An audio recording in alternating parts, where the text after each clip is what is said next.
Meron kasi akong ginawa dati guys na video, explanation about sa Y delta connection na nasa taas ang overload. Tapos mayroong nag-comment doon, pinapakita niya dalawang contactor sa Y delta connection. Ito na siya guys, kung makikita natin, dalawang contactor sa Y delta connection. Ito kasi sa ang Y contactor ito. Ito naman yung delta, bali dalawang contactor lang. Pinalakihan natin guys, kung makikita mo, no, nasa taas ang overload niya. Bali dalawang contactor lang siya. Kung makikita natin, no, dalawang contactor lang siya. Ang Y delta connection, ito yung Y, ito yung delta. Tapos ito yung power supply natin sa taas. Ito naman yung papunta sa motor.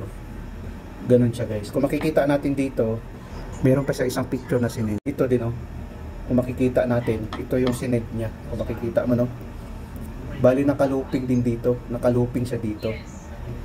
Kung titignan mo kasi dito guys, no, naka-couple siya dito papunta. Ito kasi yung Y na contactor, ito naman yung delta. Ito na yung papunta sa motor. Ngayon pag-aralan natin ang diagram guys, kung ano ang diagram nito. Bali ito yung line 1, line 2, line 3, tapos ang circuit breaker natin, tapos ang overload relay nasa taas pa rin. Bali ang tatlong linya guys, papunta na yan sa ating 3-phase motor. Tapos ito naman yung sa delta natin, no? Tapos ito naman sa Y. Kung makikita natin dito sa control, ito kasi yung control niya, no? Kung i-press natin to guys, gagana ang Y after 5 seconds. I-close to ng timer natin na on delay timer. Pag close niyan guys, ang kuryente nga dadaloy dito, no?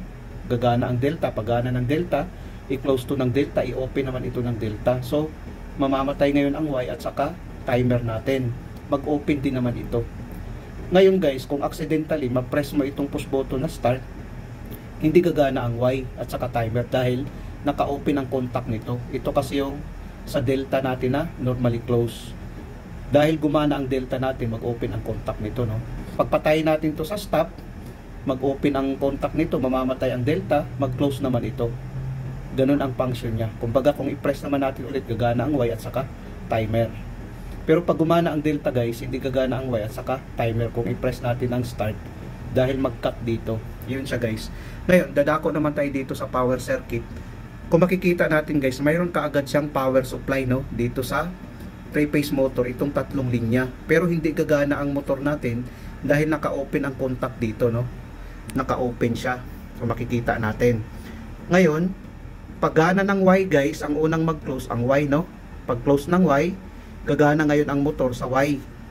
After that, gagana naman ang delta, mag-open ang contact nitong sa Y. Pag open ang contact sa Y, gagana naman ang delta. Mag-close together ito, no. Ganun siya. Ngayon, pag mamatay naman ang delta guys, mag-stop naman ang motor. Pag stop ng motor, mag-open kasi ito. Bali, mayroon siyang kuryente dito, no, sa motor. Ngayon, paano naman guys pag i-troubleshoot natin, may kuryente pa na dito? Kung sakali may problema ang motor. Pag troubleshoot dito guys, patayin mo yung circuit breaker natin. Pag patay ng circuit breaker natin, mag-open ang contact dito, walang kuryente ngayon. Itong tatlong linya na ito, papunta sa motor. Saka natin baklasin ang motor, titignan natin kung sakaling gusto nyo i-pull out o sakaling gusto nyo i-troubleshoot.